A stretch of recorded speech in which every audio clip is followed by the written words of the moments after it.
बहुत पहले की बात है, एक जादुई देवदार वन था। वहाँ के सबसे पुराने प्राण वृक्ष की आत्मा एक सुंदर परी थी जिसका नाम रूही था।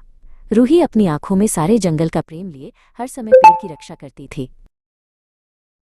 रूही का काम था हर पत्ते को, हर फूल को अपनी जादुई चमक से सींचना। उसके पंखों की धूल से ओस की बूंदें तक मोतियों सी हो जाती थीं। पूरा देवदार वन उसकी देखभाल में हंसता और खिलता था।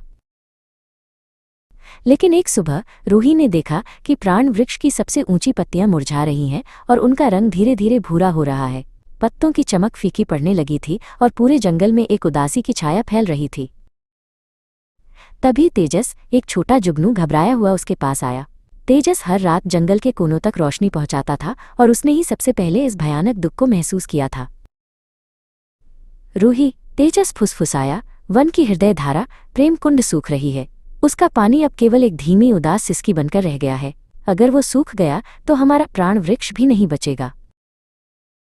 रूही जानती थी कि प्रेम कुंड ही जंगल की जीवन शक्ति थी।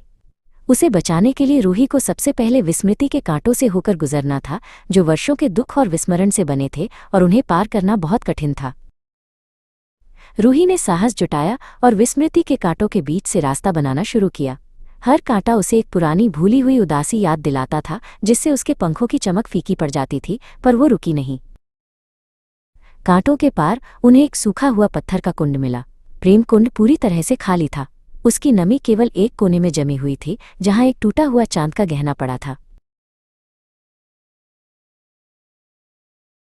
इसे चंद्रबिंदु कहते हैं, रूही ने कहा। यह कभी जंगल के पहले सपने का प्रतीक था। इसे जगाने के लिए मुझे अपनी सबसे कीमती चीज देनी होगी। रूही ने धीरे से अपने सबसे चमकीले पंख के सिरे को छुआ। उसने अपनी जादुई चमक और चंद्रबिंदु को एक साथ कुंड में रखा। चमक और गहने टकराए और एक गर्म सुनहरा पानी का फव्वारा कुंड से फूट पड़ा। पानी हवा में नाच रहा था और उसकी मधुर ध्वनि पूरे वन में गूंज उठी। पानी ने जंगल में जीवन भरना शुरू कर दिया।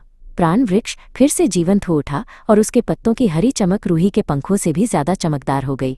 तेजस खुशी से रूही के चारों ओर चक्कर लगाने लगा। रूही ने सीखा कि जंगल को बचाने के लिए सिर्फ जादू नहीं, बल्कि त्याग और प्रेम का सच्चा संकल्प जरूरी है। वो आज भी देवदार वन की आत्मा है और हमेशा रहेगी, अपने त्याग की चमक से सारे जंगल को जीवन देती हुई।